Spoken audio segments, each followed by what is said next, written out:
lá, já enviei para o Meet, né? Então, o Meet é superior ao Zoom. Então, por favor, insista, vocês devem insistir nesse programa, porque eu, particularmente, não tenho memória mais no meu computador para gravar a aula, e a aula aqui vai direto para um drive, ele não passa pelo computador, né? Então, seja qual for o horário que você esteja assistindo esta aula, bom dia, boa tarde, boa noite, por que não dizer boa madrugada, tá bom? Então, vamos começar a nossa aula. Ontem nós tivemos nossa última aula nesse período híbrido, tendo em vista que algumas pessoas, né, ficaram aí assintomáticas na faculdade, o funcionário, mas está passando bem, e vamos continuar na remota, né, é isso, é melhor, perfeitamente.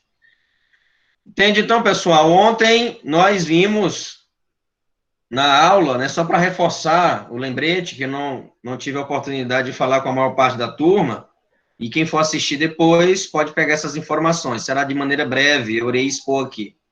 Primeira informação, nós temos um edital aberto para um grupo de discussão, inclusive foi muito boa a discussão ontem na sala de aula, um grupo de discussão sobre o Achille Mbembe, né, direitos humanos, e o Achille Mbembe, que é um filósofo camaronês, filósofo de outro continente, que nós, muitas vezes, a própria academia não tem, assim, não faz parte do núcleo acadêmico, né, o núcleo filosófico, e agora esse pensador vem com um conceito inovador de necropolítica, né, política, um projeto de política para a morte, né.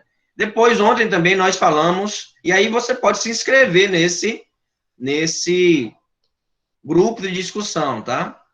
Você pode mandar mensagem, professor, eu quero me inscrever e tal, manda para mim, manda o documento para você em Word, você preenche, depois manda depois no e-mail, tá? Sempre tem que ir para o e-mail, porque aí eu devolvo para você como comprovante, né, a mensagem ali comprovando o recibo, tá? Para você. Então, envia mensagem que vai ser um grupo bem produtivo, tá? Depois, nós falamos sobre um curso de extensão, tá? Curso de extensão que é sobre a introdução ao pensamento de Norberto Bobbio. Nós vamos estudar esse livro aqui. Nós vamos estudar esse livro aqui, tá? O futuro da democracia, tá bom? O futuro da democracia tem disponível em PDF. Vocês irão receber em PDF esse livro, tá bom? E nós também utilizamos outros materiais, artigos científicos. É um curso bem rico, bem produtivo. É um pensador que viveu quase 100 anos, participou aí, enfrentou 2 guerras mundiais. O áudio está baixo. Tem certeza que o áudio está baixo? Está baixo, Aqui está normal. Aqui está normal. Normal. Tudo bem. Aumenta aí, deve ser aí. Tá? Então, veja.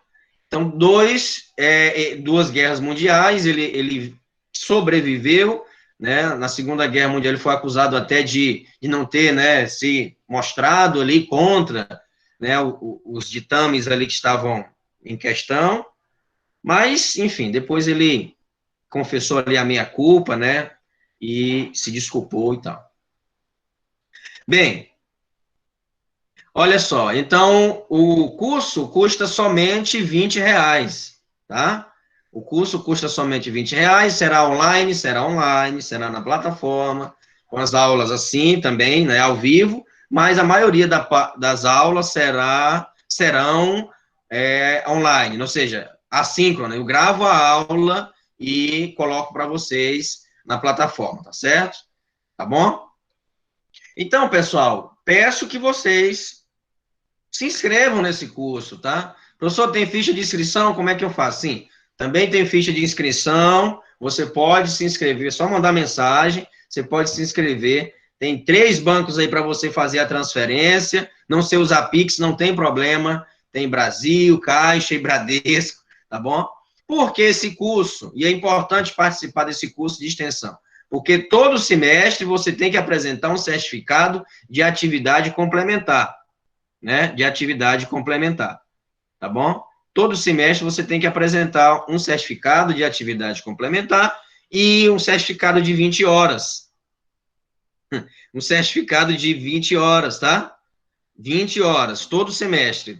Por isso que o curso tem 40. Ah, então eu vou aproveitar. Não, porque o certificado vai ter a data, vai ter o mês, vai ter o ano, e evidentemente no primeiro semestre só vale para o primeiro semestre. Não vale, né, picar o certificado, ou seja, colocar aí, não, 40 horas, 20 para cada semestre. Não, não é assim. É um curso por cada semestre. 40 horas, as outras 20 ficam aí de bônus, né, para vocês, tá bom? Vamos pensar também somente em 20 horas. Ah, vou fazer ali só a conta. Né? Tem gente que faz 5 cursos, 4 cursos de 5 horas. Tá, tudo bem, mas não vale tanto. Num currículo e tal, para você, né, entender a si mesmo, ou até mesmo concorrer ali e ter mais pontos no seu currículo, cursos acima de 40 horas, né? Tente fazer cursos acima de 40 horas, porque conta mais, tá? 20 horas também é importante, mas acima de 40 é melhor, tá? A partir de 40 é muito bom. Então, espero vocês, o curso vai começar próxima semana, tá bom? Próxima semana, né? Nós vamos articular com vocês, final de semana, aí espero que vocês não se sintam, né, tá mandando mensagem no final de semana, mas você pode mandar mensagem no sábado, no domingo, não tem problema, para se inscrever no curso. Professor, eu arrumei aqui o vintão, me manda a tua conta aí que eu vou fazer o depósito, vou fazer a transferência, fazer, enfim, o TED, o DOC, não sei, com o Pix agora não precisa, tá? Então envia mensagem que a gente vai te cadastrar, vamos colocar, na própria plataforma, tá? Na própria plataforma que vai acontecer o curso de extensão, tá? No último tópico lá, você viu que tem já o título, né? Curso de extensão. É obrigatório? Não, não é obrigatório. Fazendo a disciplina, você pode cursar a disciplina normalmente. Agora, você vai sair sem o certificado. Somente aquelas pessoas que se inscreveram e participaram vão conseguir o certificado e, no final, sempre tem uma atividade. Você pode fazer em trio, em quarteto, atividade, que geralmente é um texto, né? Um texto ali que você vai produzir sobre alguma discussão que foi um texto de 3 páginas, 4 páginas, nada de, né, exagerado, nada de exagero, tá? Vai ser bem, claro, com fundamentação, a gente vai explicar durante o curso, para não antecipar aqui, tá bom? E não assustar vocês, tá certo? Então, conto com a participação de vocês, tá bom? Ah, começou o curso, aí lá em abril, final de abril, você já não quero participar. Não tem como, né? Não tem como participar depois, tá? Então, apenas um encontro por semana, né? Apenas um encontro por semana. Então, é tranquilo, você pode ali assistir no sábado a aula, tá gravada, você pode assistir, tá bom? E esse grupo de discussão acontece quando? No sábado também, sábado à tarde acontece o grupo de discussão, tá? Certo? Nem que eu me reúna com 1 ou 2 alunos, mas a discussão acontece, tá? A discussão acontece. Para trás nem para pegar impulso, tá?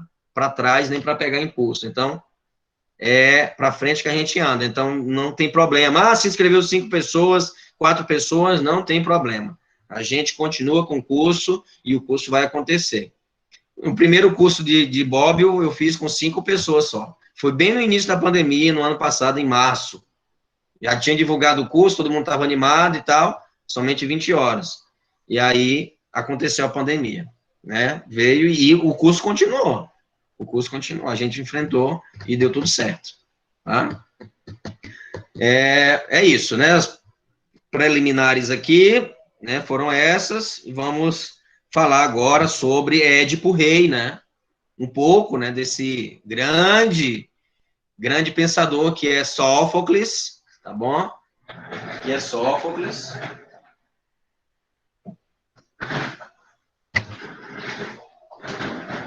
Que é Sófocles, né? Temos aqui a obra dele, Édipo Rei. Quem já leu a obra dele? Quem já leu? Cainã, você já leu? Não, toda não. Não ainda leu? Mas eu conheço assim, um pouco da história, né? Porque né? Filosofia Não, mas grega. não vale só por... Ah, tá, assistir um vídeo no YouTube e deu certo, né? Não, não é questão de vídeo no YouTube, não. Eu não lembro onde foi. Eu não sei se foi algum desenho que eu vi isso ou foi mesmo em algum documentário, sei lá. Enfim, talvez eu. Quem leu Édipo Rei? É fininho, gente, pelo amor de Deus, ó. Eu li já. Lucas, já leu? Você lê em uma tarde, aproveita aí, sábado, vai ler um Já. livro, né? Você vai ter um final de semana produtivo, né? Esse mês o dinheiro que me sobrou foi R$ 12. Não, não tem desconto, Thaís, não tem desconto, tá bom? Sério, professor. Eu queria aumentar. Você tá boa, Thaís. Eu só fiquei com R$ 4,90. Olha só, então Ô, só mulher, faltou oremos. listar Édipo Rei. Então, Lucas, fale um pouco sobre a obra de Édipo Rei.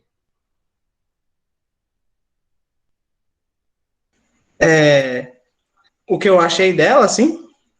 Ou um Não, parecer? Como é? a Posso história. explicar? Conte a história para a turma. Como que ela se desenrola? A trama? Isso. Aí eu vou pedir para parar e vou passar para outra pessoa continuar. Não. Primeiramente, é um rei, né? Que ele tem o filho dele e vai no oráculo. E esse oráculo fala que ele tem uma profecia, que o filho dele vai matar ele e vai casar com a mulher dele, né? E nisso, o rei, né, ele fica assustado, né, não quer evitar de qualquer forma que isso aconteça, e ele manda para um servo dele, né, se eu não me engano, agora eu não sei, professor, você me corrige aí, que ele perfura, se eu não me engano, os pés dele, né, esse que nasceu, e manda o servo levar para deixar ele morrer, eu acho que pendurado em uma árvore, alguma coisa do tipo. Só que esse servo, ele não acata essa ideia. Ele vai, entrega, aí, eu não sei agora se eu lembro bem, para um pastor, eu acho, professor? Um pastor, e esse pastor Pode encaminha falar. ele para um rei de uma cidade próxima. Como é que é o nome da cidade? Eu não lembro de cor. Não sei, Encaminha não ele sei. para essa cidade, agora eu não lembro. Qual é, Maurício? Eu acho que é Corinto. Isso. Isso. Aí nisso, lá ele é criado, né? Cresce, né? Tudo, tem sua vida. E ele vai no oráculo de lá, né? E a mesma profecia é dita a ele. E ele, para evitar isso, ele se assusta, né? Como aconteceu anteriormente com o verdadeiro pai biológico. Aí ele foge de lá. Ele quer fugir de lá porque ele quer evitar que essa profecia aconteça de qualquer forma. E nessa jornada que ele está indo para outra cidade, e ele encontra acho que não sei se fala carruagem, comboio, não sei como é que explica assim, de soldados, né, e não estavam em grande quantidade, e uma pessoa lá, acho que naquele trono, naquela carruagem, e nisso eles têm um desentendimento. E nesse desentendimento, acaba ocasionando uma briga, e o Édipo acaba matando esse homem, mata ele lá, e nisso... Maurício. Ele beleza. continua seguindo o caminho dele, né? Até encontrar a esfinge, não é? Na cidade lá. Certo. Agora só um minuto. Aí tem a Muito charada, bem, gostei. né? Que eu não lembro agora de cor. Só um momentinho, Lucas. Tá bom? Maurício, continua aí. Sim, aí ele matou, como é que foi? Continua aí. Sim, ele matou esse senhor que estava ali passando com aquela carruagem, seus servos. E, a princípio, ele estava ali no meio da estrada e, como era uma estrada estreita, os servos que iniciou a confusão. Empurrou ele da estrada para dar passagem ao Senhor. Daí, como ele era um jovem já treinado pelo outro reino, tinha bastante força, né? Resolveu atacar os servos. Daí ele venceu todos os servos e conseguiu matar ali todos. Chegando na cidade, tinha um problema na cidade, o qual tinha uma besta fera que soltava enigmas e nunca tinha encontrado ninguém que conseguisse desvendar o enigma daquela besta fera. Dali, ela lançava o enigma e o pessoal não conseguia desvendar e acabava aqui comendo a cabeça, matando ali a pessoa que se comprometesse a desvendar. Daí, Desvendar. isso. Daí o irmão da rainha daquela cidade, fez uma proposta, estava fazendo uma proposta de quem conseguisse desvendar, acabar com aquela besta fera, ele daria, no caso,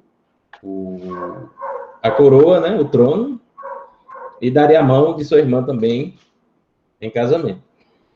Como é o nome da irmã? Sabe como é que é? Acabei me esquecendo agora. Jocasta, é? Isso. Jocasta, exatamente. E Jocasta. Como o Édipo já estava desanimado devido estar correndo lá da cidade dele, não queria matar o pai e casar com a mãe, ele achou que ali ele poderia enfrentar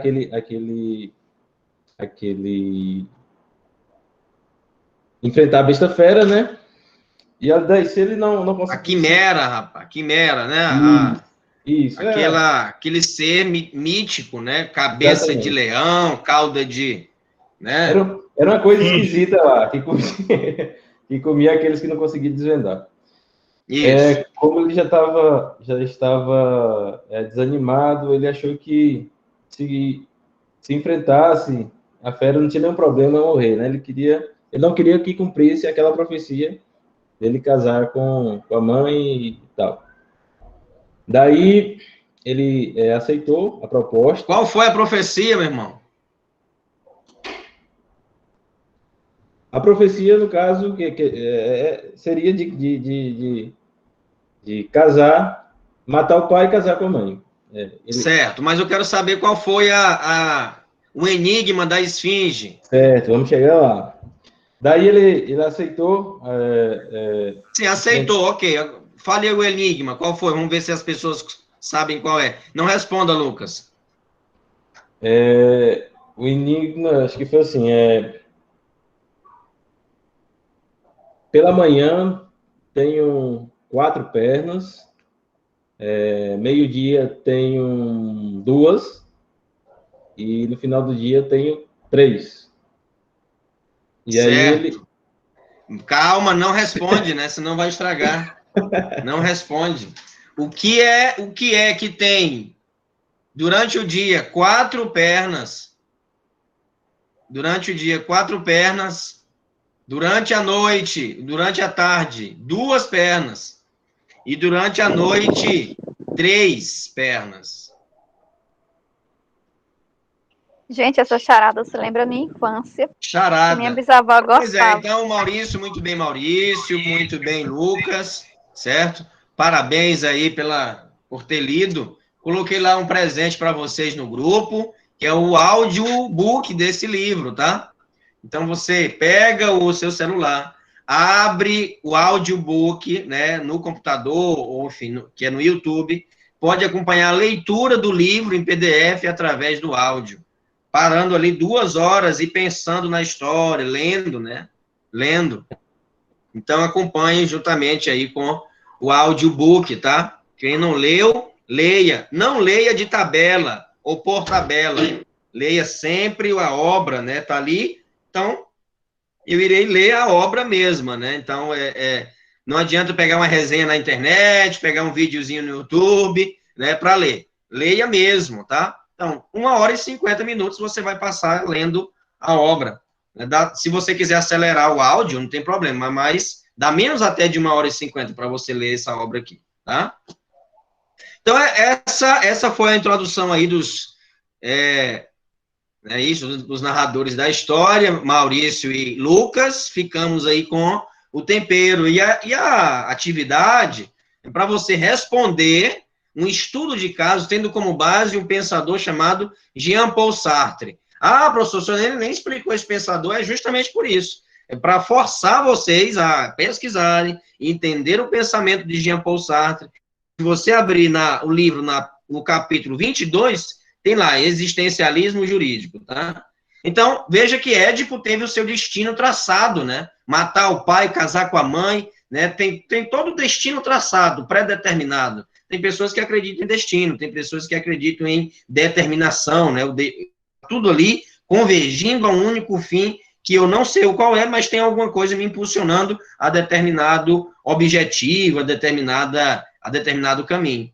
Já para Sartre, não. Sartre é um existencialista que ele é totalmente contra essa ideia de destino, de pré-determinação, o universo está me empurrando para determinado fim, ou Deus, ou qualquer outra entidade superior. Não. No mundo, você é largado no mundo já para sofrer. Você já nasce chorando, já nasce com dor, né? Você então, tem a liberdade não tem de o escolha, que... né? Temos aí um Deus. Não, para o existencialismo não existe isso, e nem existe pré-determinação e nem destino. Veja que Édipo vai cometer um crime, talvez vai cometer um crime, tá? Então, tente buscar ali isso para o existencialismo, tá? Você é você mesmo, e se pensarmos bem, é isso. Você não vai contar com... Podemos nos apegar com quem a gente quiser, né? Qualquer entidade ali suprema, mas é você sozinho na vida, cara. É você sozinho na vida. Você está indo na sua casa, na sua residência, na sua mesa da cozinha, na sala, onde tiver internet melhor, e vai fazer fazer o curso de direito, né, internet cai, a frustração, a angústia, é isso. O ser humano é um ser destinado a sofrer mesmo. Tem momentos de alegria? Tem, mas não é sempre. Não é sempre, tá? Então, nós construímos nossa própria existência, nós trilhamos nossos caminhos, e esses caminhos fazem parte da nossa existência. Não existe essência para o existencialismo. Essência, né? Todo mundo fala de essência, né? Mas ninguém sabe dizer. O que é essência? É aquilo que me constitui, que faz ser o que eu sou. Sim, mas como você adquiriu isso? Que você é o que é? Como? Como? Através de experiências, através do convívio com o Januário, com o Lohan, com a Kemily, né, com a Thaís, ou através da convivência, das experiências, frustrantes ou não, que você é o que você é. Né? Para os essencialistas, é o quê? Você já nasceu com alguma personalidade, é inato, né? Isso, antes mesmo de você nascer, você já era, né? Você já de certo modo, teve ali um destino traçado e tal, né? Mas somos livres. E aí Sartre vai dizer, olha, a única coisa que temos certeza, além da morte, é que somos condenados a sermos livres. Somos condenados à liberdade. Somos livres, e ponto. E assuma as consequências dos seus atos. Não adianta, desliga o microfone, por favor, Ken. Não adianta você culpar outra pessoa por aquilo que você fez. Tem pessoas que fazem isso. Culpa a internet, culpa o celular, culpa o tempo, culpa a corrente, porque a cidade, mas você teve 10 dias para fazer a atividade. Por que você não organizou os seus 10 dias e fez a atividade um pouquinho de cada dia? Né, um texto para fazer, explicando aquelas perguntas, você vai fazer, você não vai colocar em perguntas o que é, não, você vai fazer um texto, tendo como base aquelas perguntas para poder ter uma inspiração assim, de acordo com o pensamento de Jean-Paul Sartre, entendeu? Aí tem gente que faz isso, coloca culpa. Édipo, por exemplo, poderia ter colocado culpa no destino, no oráculo, foi uma praga que me rogaram e tal. Não existe isso, não existe isso. Se desapegue disso. Você é responsável pelos seus próprios atos. Ponto. Né? Ponto. E no direito vocês vão ouvir muito isso. Se vocês forem advogar algum dia, vocês vão ouvir muito isso. Mas não fui o culpado. Foi fulano. Entende? E o nome disso é má fé. Transferir a culpa daquilo que você fez para outra pessoa, o nome disso é má fé.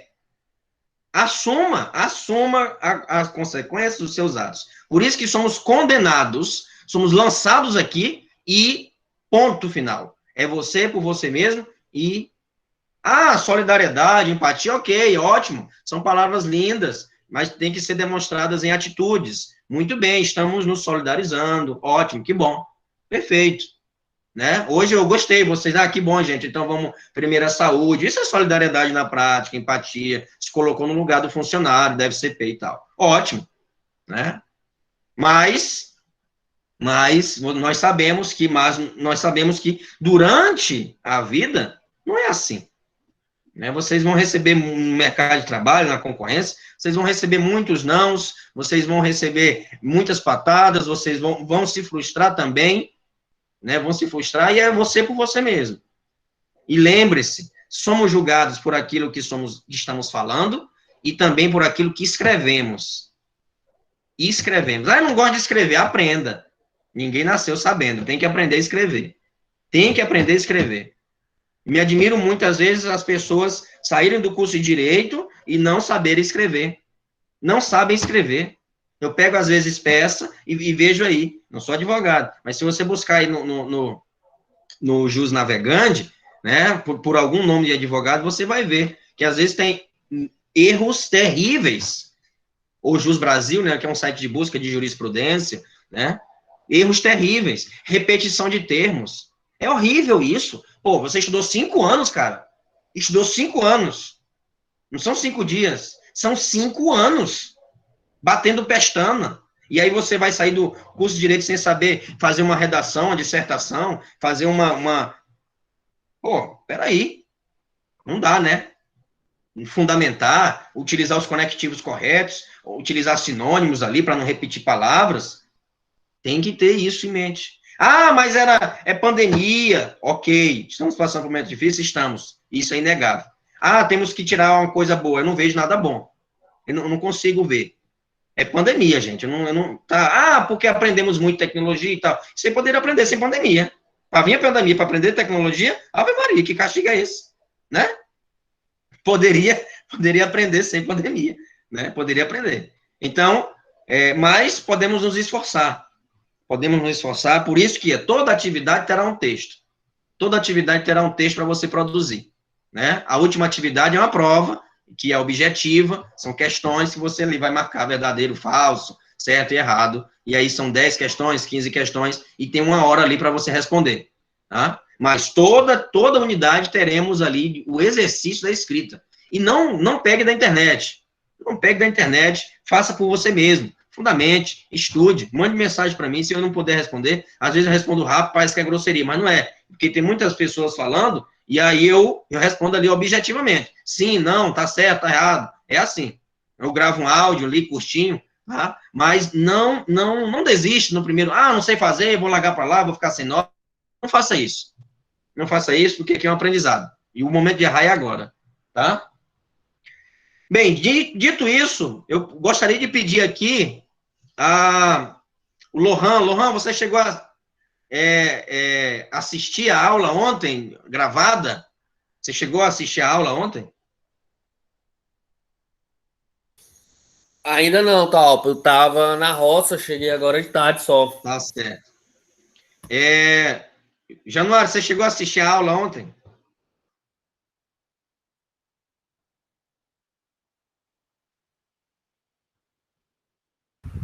Ainda não, professor. Estou vendo ela, estou no minuto 10 dela ainda. Certo. Muito bem. Então vamos ver Thaís, você chegou a assistir a aula?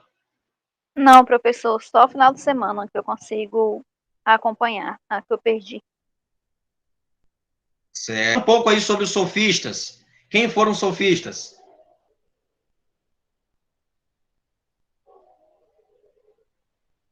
Chegou a assistir a aula ou não? Isso aqui também é avaliação. Evidentemente, se você não assistir, você não vai... vai tirar ponto, descontar. Não, nada disso. Mas, assim, a participação é importante. Tá? Quem mais? Lucas está aqui. Lorena, quero ouvir sua voz, Lorena. Precisa abrir a câmera, não. Lorena, por gentileza, fale um pouco aí sobre os sofistas.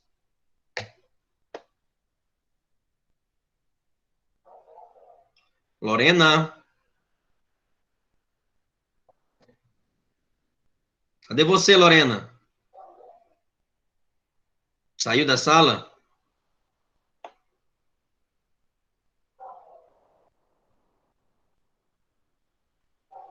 Não quer falar não, Lorena? Responde no chat.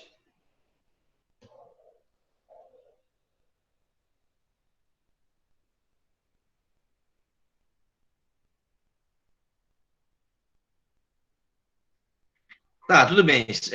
Quem deseja falar aí sobre os sofistas e a importância dele para o direito, né? Não vale só falar sobre o sofista, tem que falar sobre a importância dele para o direito.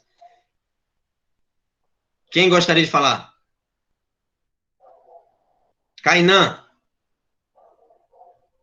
Rapaz, gostaria não, mas já que o senhor me citou, eu falo, sem problema. Os sofistas, de modo geral, né, eram mestres da dialética e da retórica, né? Mestres em convencer. Não estavam preocupados com a busca da verdade, não é com a verdade, mas em simplesmente lhe convencer da, do, seja lá quais forem as questões que eles estavam a debater, né? E eles não eram, assim, como podemos dizer assim, políticos, né? No contexto, não estavam preocupados em discutir os assuntos da polis, né? Eram andarilhos que buscavam apenas o lucro próprio, né? E, pelo que eu me lembro um pouquinho, a relação aí com o direito é justamente por conta dessa questão, né? A dialética, o cursante de direito, o advogado, assim, digamos, ele tem que ser bom na dialética e na retórica, né? Porque o ofício exige que seja bom nessas duas questões. Muito bem, isso mesmo. Isso aí. Então, vocês estão vendo aí o compartilhamento de tela?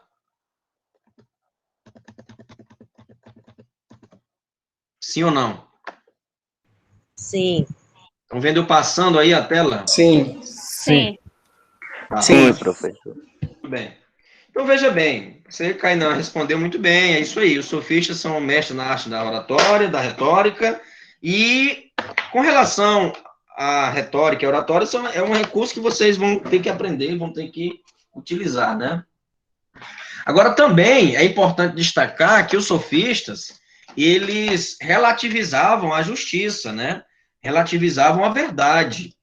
E ao relativizar a verdade, vocês podem perceber que isso para o direito, de certo modo, é importante, né, em alguns casos, né, em alguns casos. Nós falamos ontem na aula, né, presencial, que também na gravada eu esbocei alguma coisa do tipo, falando que em determinado caso, em determinado contexto, pode ser verdade. Agora, em outro contexto, não, né? Em outro contexto, não. Então, vai muito, né? Se usa muito essa questão do relativismo. Eu estou lendo esse livro, já falei para vocês, já mostrei algumas vezes, né? Já mostrei algumas vezes. É Edgar Allan Poe. É um livro, enfim, também que tem alguns contos, não é uma história retilínea, né? Linear. Mas, assim, nessa história que eu estou lendo, é de um detetive que até tem uma série, né, na Netflix, o Dupin, né? É um detetive francês, um livro francês, enfim. E aqui o narrador, enfim, o detetive, o Dupin, ele vai investigar. E, às vezes, o jornal da época, os meios de comunicação, querem ludibriar, querem ali manipular a notícia, os fatos, os acontecimentos, para achar um culpado, para apontar um culpado, né? Dentre um dos crimes aqui, que ele, de certo modo, né, meio que desvendou, o jornal dizia que já apontavam com suspeito, já tinha lá, estava preso, já o suspeito na cadeia, estava lá. A mulher foi morta brutalmente, depois arrastada pela casa e arremessada ali dentro da chaminé da casa, algo brutal, né? Foi degolada, algo bem, bem brutal. Mas, espera aí o Dupin chega na cena, os detetives chegam na cena e falam, momento, será que um homem tem a capacidade de arrastar uma mulher corpuda, corpulenta, né? E aí ele utiliza esse termo. Será que ele tem, de fato, então precisa de um homem muito forte? Onde é que tem homens fortes aqui? Ele chega até a se questionar isso. Onde é que tem pessoas fortes? Ah, os marinheiros, as pessoas das docas, né, do porto ali, são pessoas que são corpudos, né, são pessoas corpulentas, né, que têm uma massa corpórea e força ali para trabalhar no pesado, na carvoaria. Então, eles elencaram uma série para ter determinado uma mulher, ou mesmo um homem de porte médio, nunca arrastaria um corpo e depois arremessaria da chaminé, né? Não tem como. Aí depois eles acharam pelos, sabe? Então, depende do contexto. O jornal já tinha um culpado, né? Moral da história, não foi nenhum homem, né? nem uma mulher que cometeu um crime, foi um animal. Fugiu, né? Do seu criador ali, foi um gorila, né? Meio que um gorila ali, ele saiu e, enfim, estava enfurecido e cometeu esse crime, né? Cometeu esse crime. Foi através de um pelo ali que eles acharam. Para dizer o quê? E vocês vão estudar medicina legal, né? Excelente, as histórias aqui para medicina legal. E isso depende do contexto, se assai, vocês assistem também, depende do contexto, depende. Tudo pode se tornar relativo, tudo pode se reverter, né? Desde que tenham provas que realmente corroboram, que confirmam aquele determinado fenômeno, determinado fato, tá? Então, nunca se pode acreditar numa notícia, né, aí onde está a beleza da filosofia, né? A questão de refletir sempre, de estar sempre com a pulga atrás da orelha ali, um pé atrás, nunca se dá por satisfeito com aquela notícia ou com aquele fato. Evidentemente que existem fatos que é melhor acreditar numa pessoa que tem credibilidade, que tem ali autoridade, do que não acreditar, ficar duvidando e ali embebido na ignorância, né? Se eu for tirar uma dúvida, não vou de advocacia, não vou procurar um médico, não vou procurar um blog ali, vou para um advogado, eu prefiro ali acreditar na palavra dele, porque ele estudou e ele tem perícia sobre o assunto, né? Ao mesmo tempo a medicina, ao mesmo tempo a filosofia, ao mesmo tempo ou as demais ciências. Então, quem se especializou em determinada área, evidentemente que tem certa credibilidade para falar sobre o assunto, né? Para falar sobre o assunto, tá? Bem, com isso, os principais são Górgias, Protágoras, né? E sempre opositores aí de Sócrates, né? Opositores de Sócrates, tá?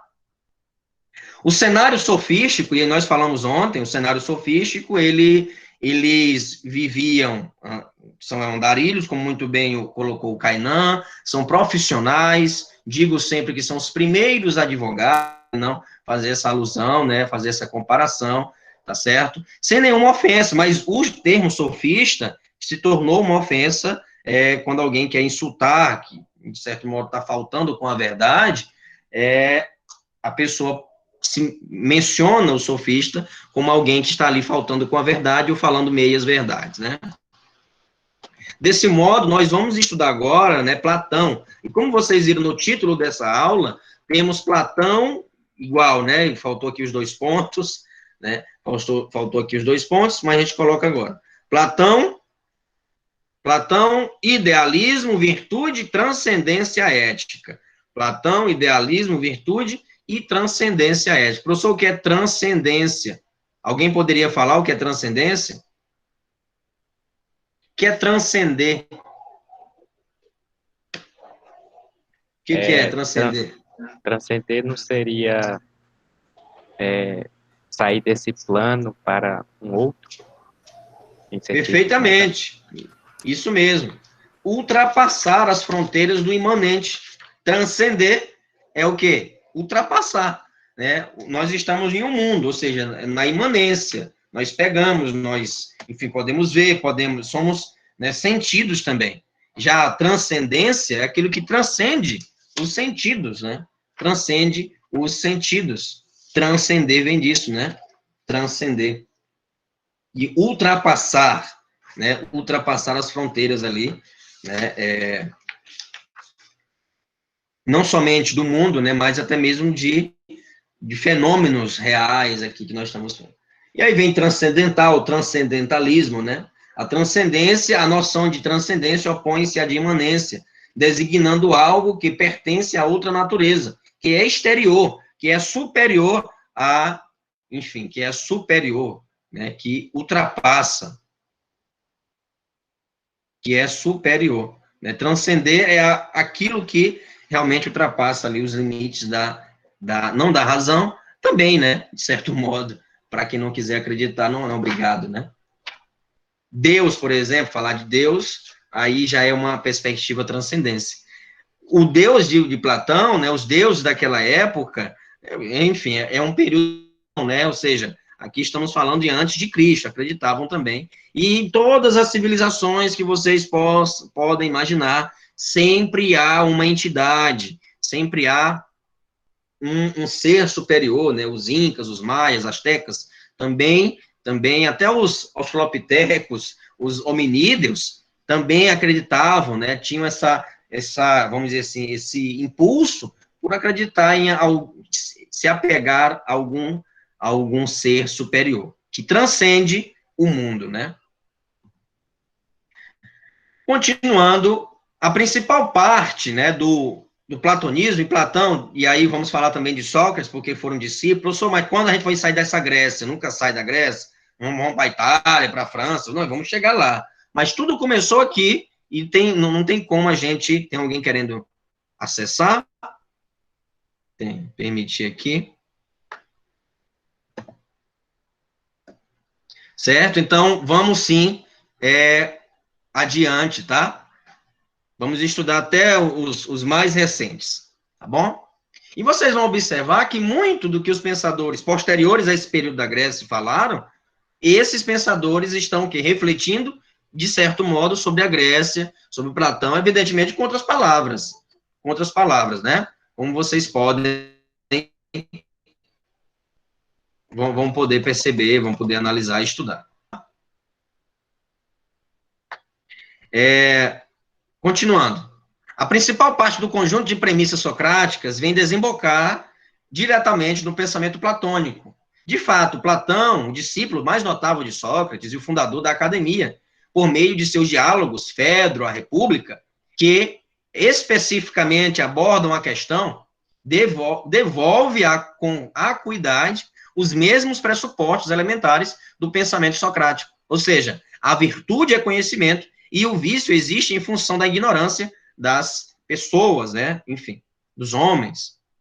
O vício, a virtude é conhecimento, e o vício existe em função da ignorância. Existe virtude quando você domina, você doma, você realmente domestica ali os seus impulsos carnais, né?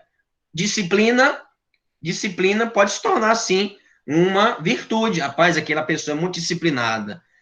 Dorme 1h da manhã, acorda às 5, 6 horas da manhã para estudar. Depois pega no trabalho ali às 7 horas, 8 horas, entra no serviço.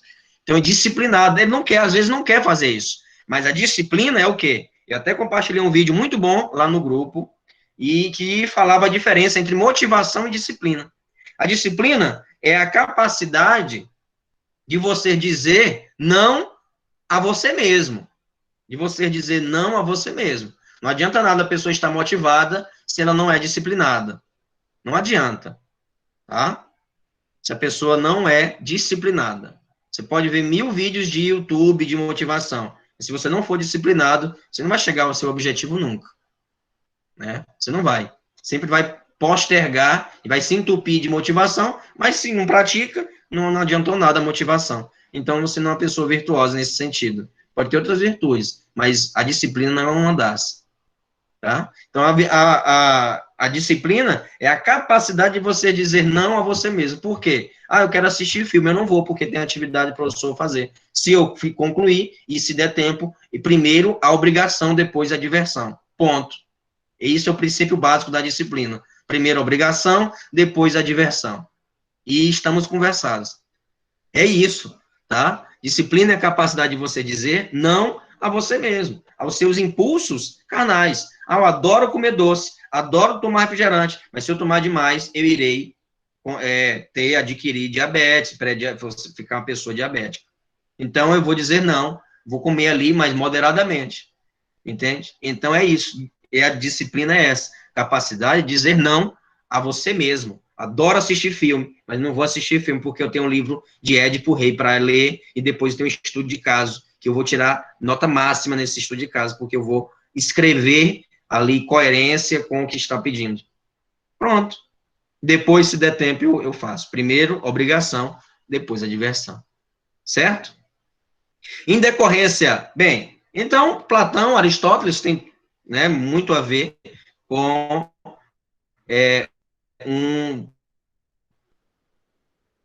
Agora, Platão não foi apegado, diferentemente de Sócrates, né, à prática, a questões práticas. Toda a preocupação filosófica platônica decorre não de uma vivência direta e efetiva em meio às coisas humanas, né, em meio às coisas humanas. Não. Em decorrência de quê, então? Em decorrência, primeiro, de pressupostos transcendentes. Para Platão, ele acreditava que existe dois mundos. O mundo das ideias.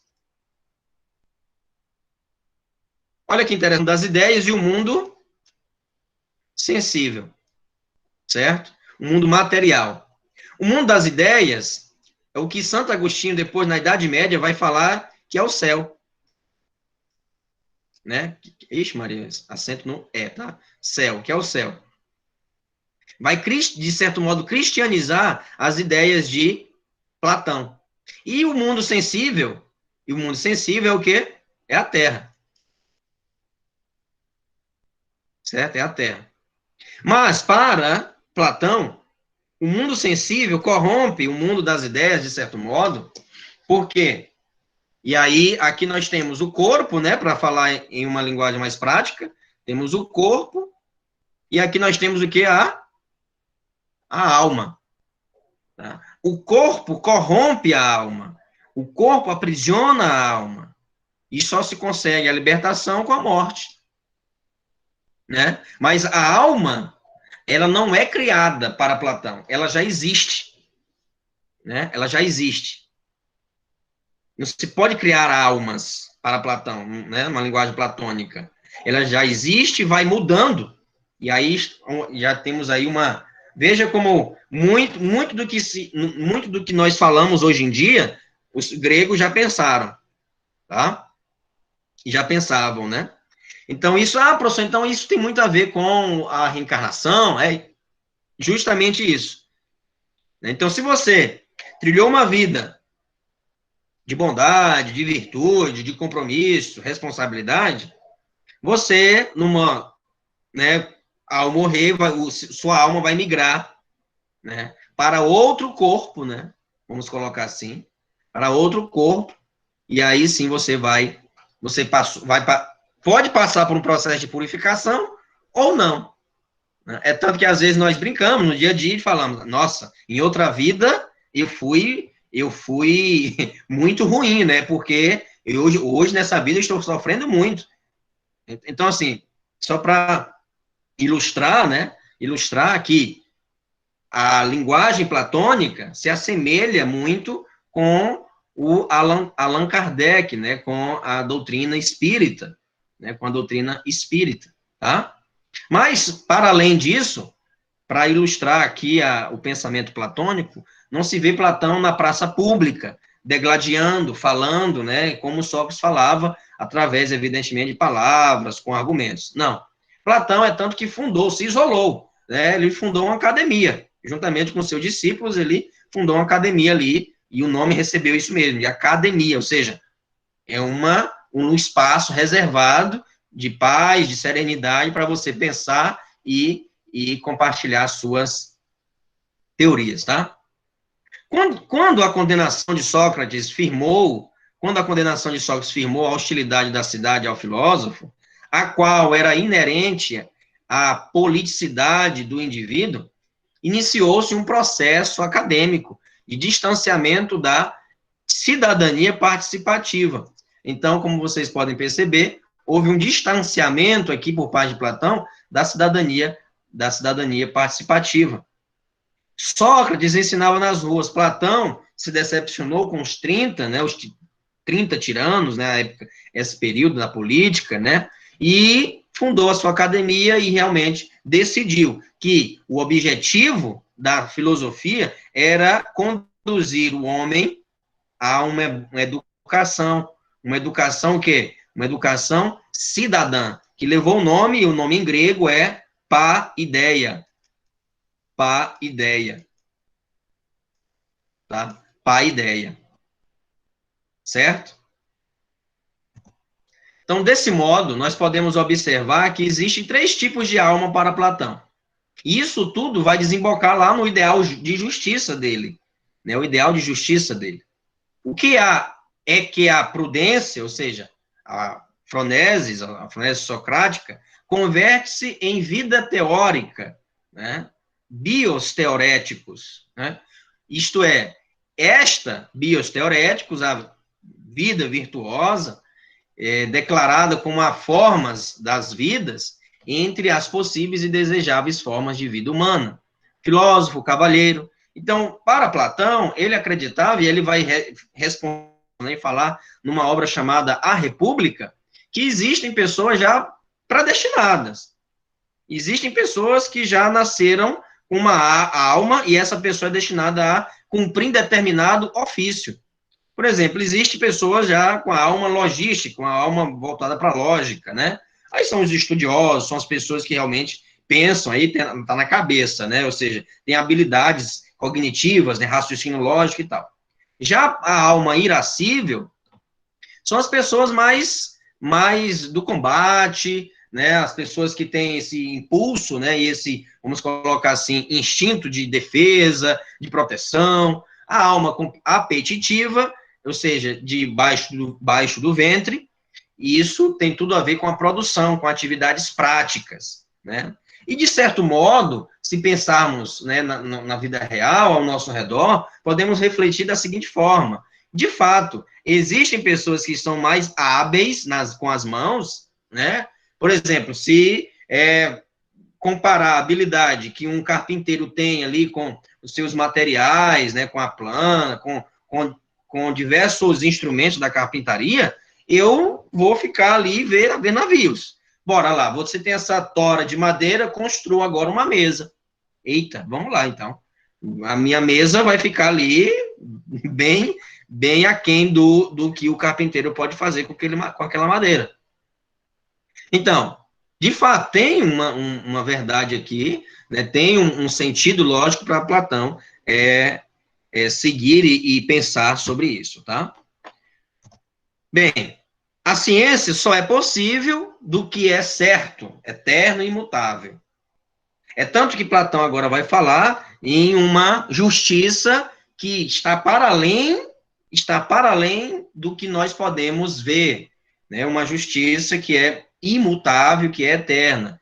E ele vai dizer que, olha, não podemos dizer que e confiar na justiça, não podemos confiar unicamente na justiça humana, porque ela é o quê? Ela é incerta, ela é perecível, ela é mutável, né? Ela é mutável.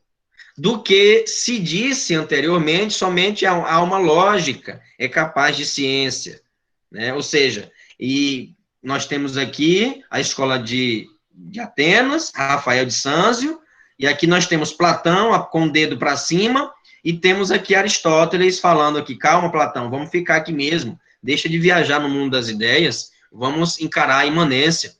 Aristóteles foi o primeiro biólogo, né, botânico, biólogo, ele classificou muito bem um livro chamado Metafísica dele, né, classificou as ciências e também os animais. Ele foi professor, tutor, mentor do grande, né, conquistador Alexandre o Grande. Aristóteles representou muito para a educação, né, também de Alexandre. Mas continuando, Platão acredita no mundo que está o quê? No mundo das ideias, né, no mundo suprassensível.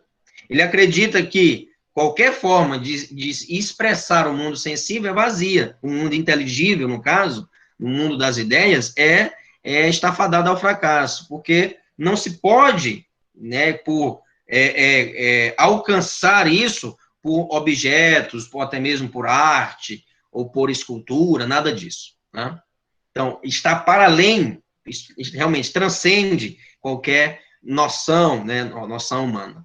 A ética que deflui da alma racional é exatamente a de estabelecer este controle e equilíbrio entre as partes da alma, de modo que o todo se administre por força racional e não epitimétrica, né? Epitimétrica ou irracível, né? Ou irracível. Bem, então vamos partir agora para o vício e virtude e vício, ordem. E como nós falamos, o corpo é o cárcere da alma, né? O corpo é o cárcere da alma. E como é que eu vou purificar, né? Purificar a alma? E aí onde está?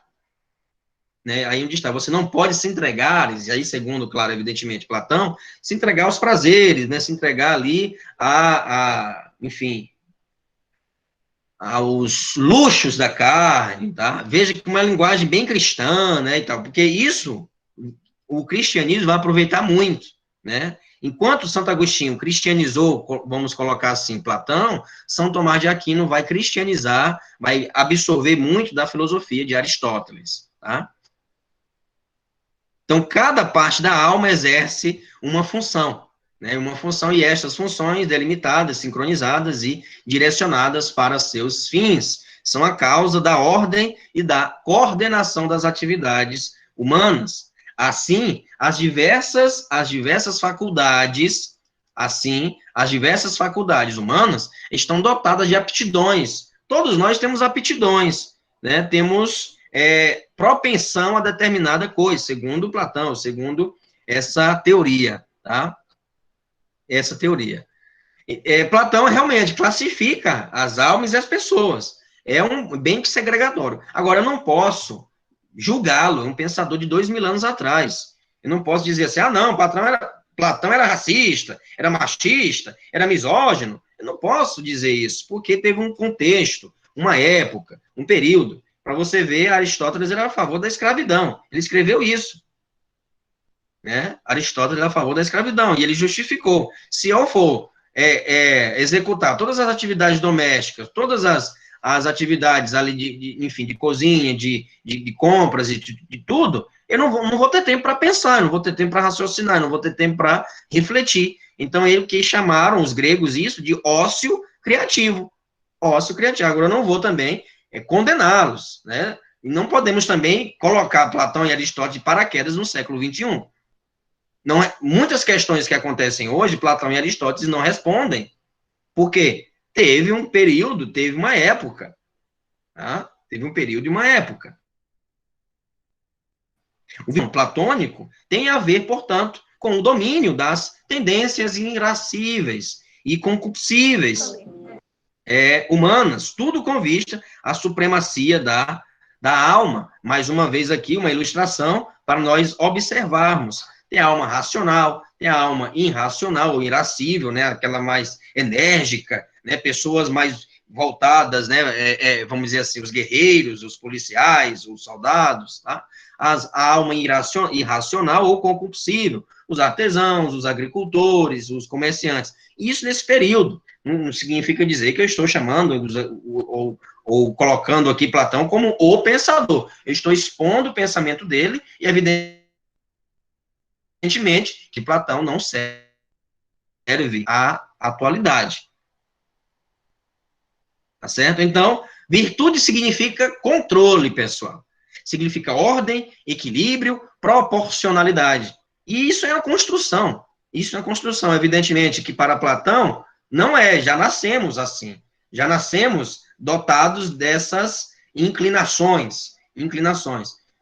Para uma linguagem mais moderna, sim, podemos desenvolvê-las, podemos adquirir, né? Podemos adquirir. Muitas pessoas falam, eita, professor, como é que você faz para ler tanto, para ler rápido? Isso é treino, é prática, isso é ler todo dia, isso é meta de leitura todo dia. Todo dia eu tenho que ler 20 páginas, haja chuva, haja sol, eu tenho que ler 20 páginas. Não importa o horário, eu tenho que ler 20 páginas.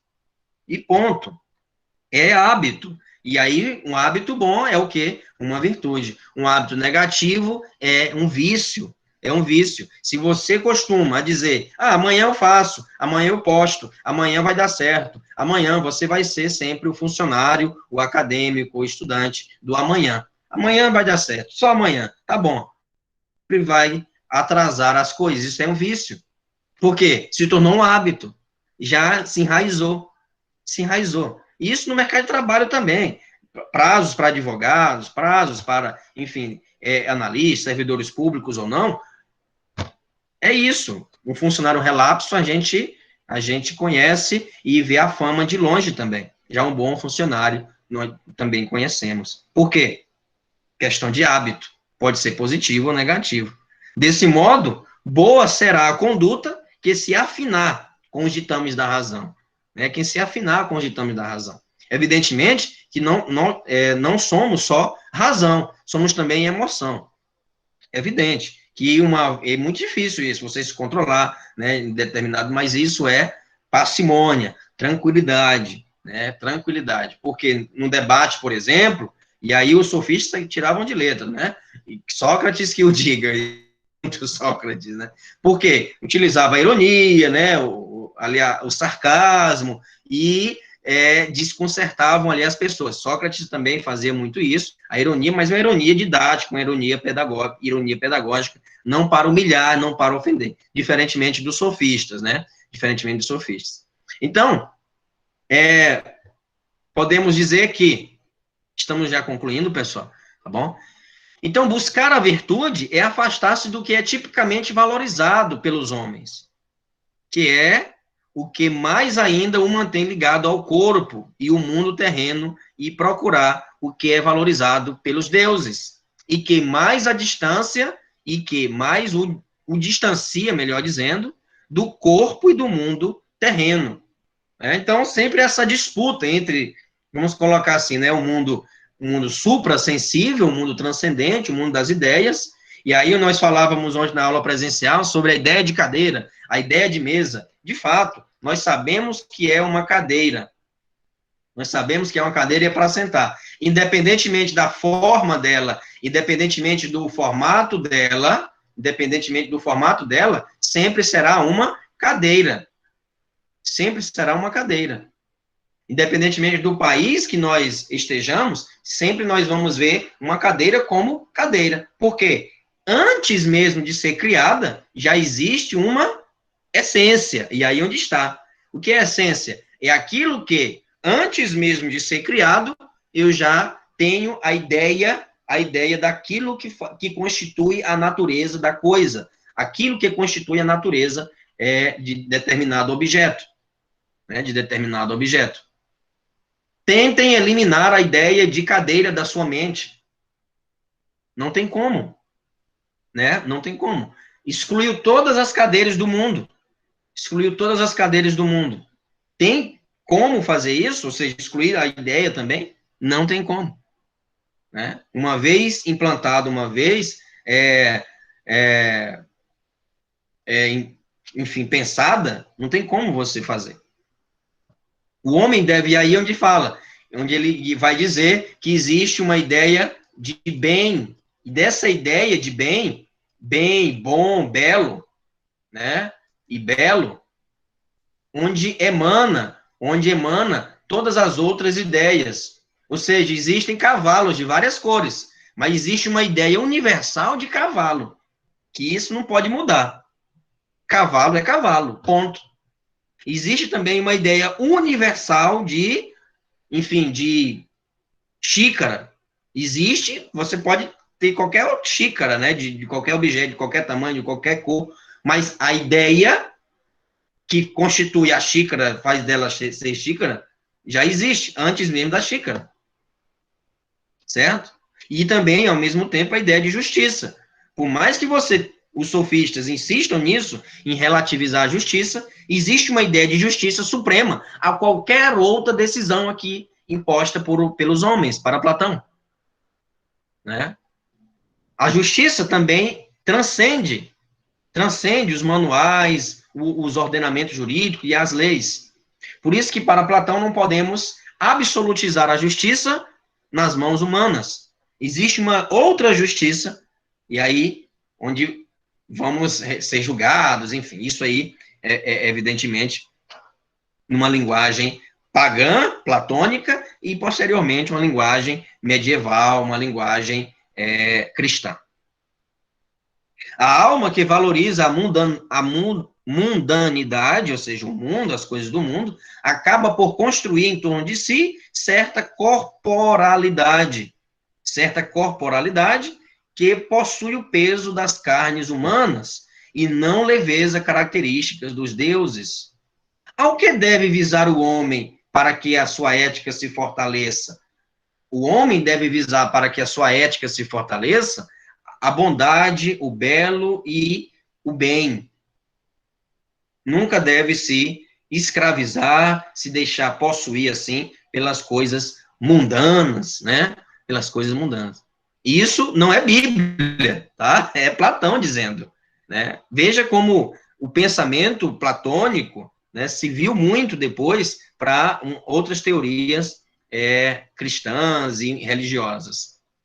Bem, nesse último 10 minutos, né, eu sei que vocês já estão querendo descansar e tal, mas vamos ter uma reflexão aqui apenas para ilustrar aqui que nós já falamos do Espiritismo, e vocês podem consultar o livro, está no capítulo 4, isso mesmo, você pode consultar o livro, capítulo 4, temos aqui a ideia de justiça, a ideia de ética e de metafísica também, de Platão, tá? Novamente insistindo, existe uma justiça universal, né? Existe uma justiça universal que transcende qualquer forma de justiça humana. Mas eu pergunto a vocês, o que é justiça? O que é justiça? Alguém sabe me responder o conceito de justiça?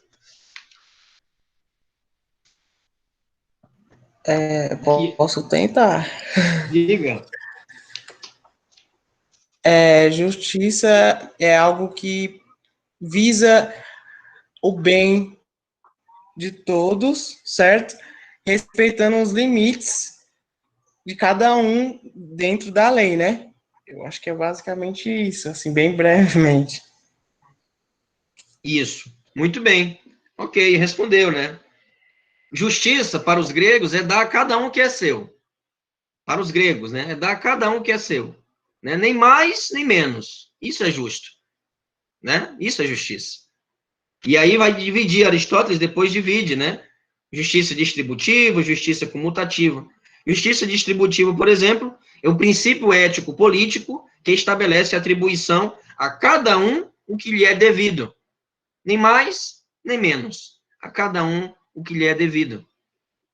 Né? E a justiça comutativa, por exemplo, conjunto de princípios e leis que regulam as relações entre os indivíduos em uma sociedade e que devem ser cumpridos de modo rigoroso e igualitário. Por exemplo, não é justo. Como é que é cada um dar o que é seu? Não é justo, então, mulheres ganhar menos que homens. Isso não é justo. Certo? Isso não é justo. Justiça também pode ser um princípio moral, que estabelece o direito como um ideal e exige sua aplicabilidade e seu acatamento. Por extensão, justo também pode ser uma virtude moral. A justiça pode ser uma virtude moral, que consiste no reconhecimento que devemos dar ao direito,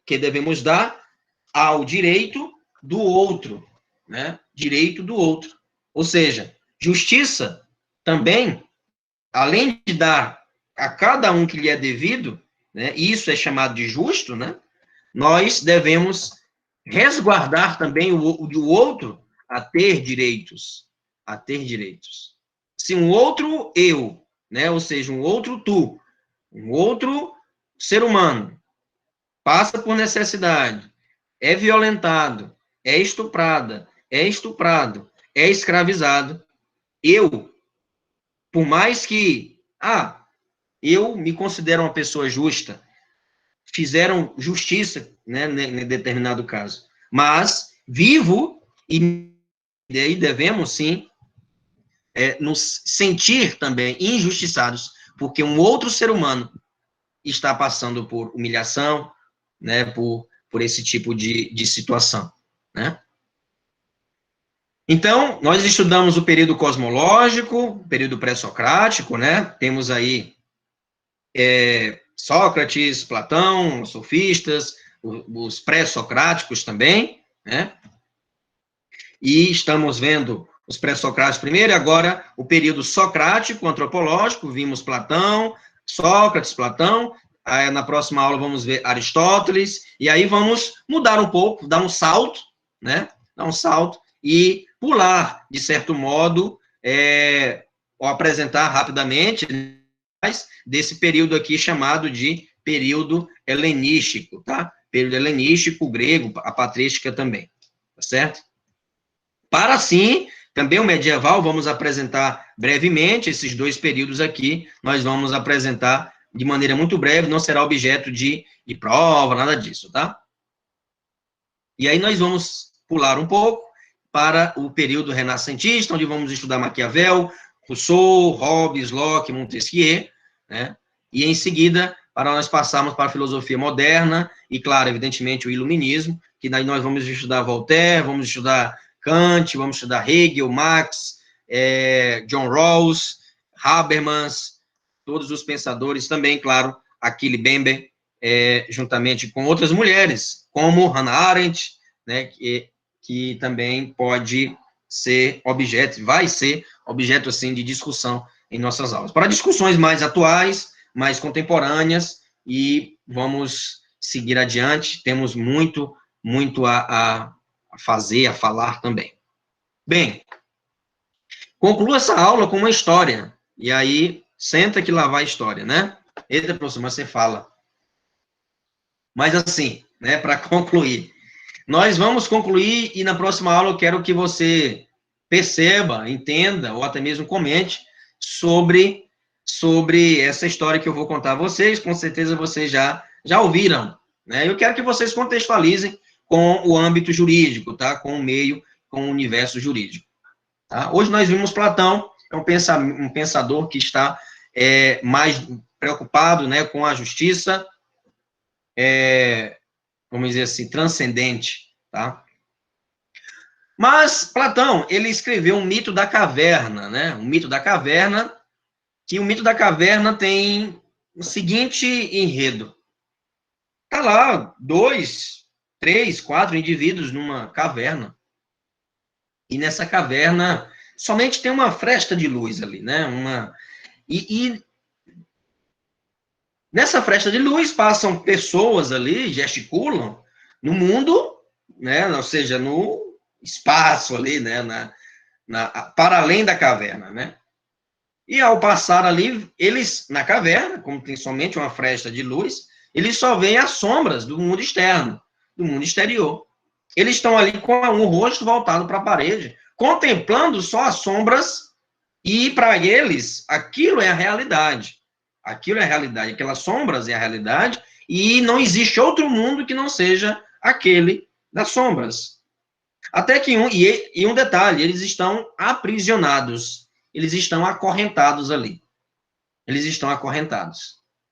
E um deles, né, decide sair e ver o que está emitindo aquela luz, e ele se depara com o mundo, com o sol, e no primeiro momento ele fica ali encandeado, né, com a luz do sol, ele pensa que está ficando cego, mas quando ele se acostuma, se ambienta, né, na beleza que é, e com a claridade, ele vê que, na verdade, eles estão contemplando, né, contemplando ali, de maneira, né, enfim, eternamente ali, naquele período, somente as sombras.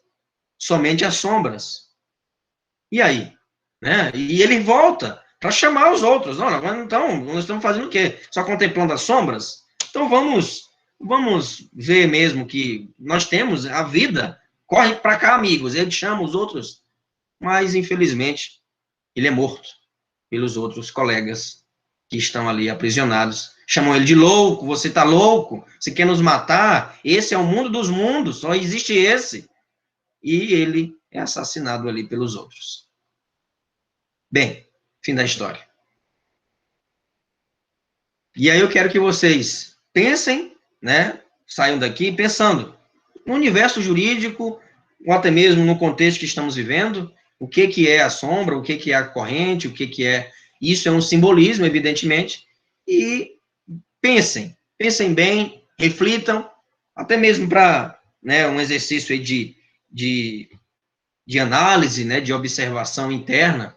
O que está sendo a sombra na minha vida, o que está sendo a corrente na minha vida, o que está sendo no meu estudo, né? Qual é a luz? Que luz é essa que eu estou percorrendo? Qual o objetivo? Entende?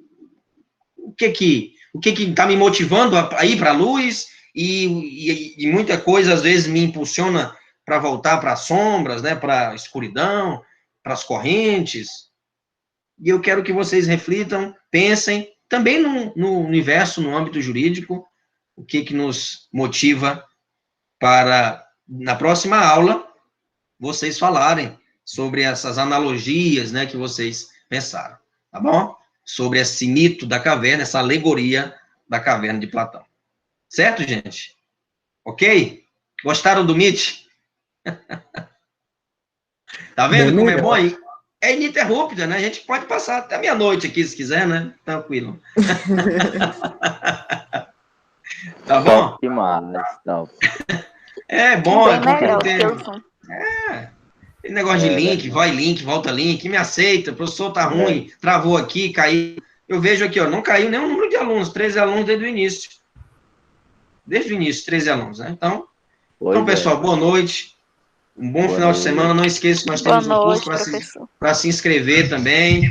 Um grupo de discussão, só reforçando os avisos do início da aula, tá certo? Não deixe de estudar, de ler ali o capítulo, e, claro, de se deleitar com a obra, o audiolivro, né? Você pode acompanhar em PDF com o audiolivro Édipo Rei, e depois fazer ali o estudo de caso. Tá bom? Até mais, gente. Forte abraço. Valeu, mestre. Alô. Valeu. Valeu, professor.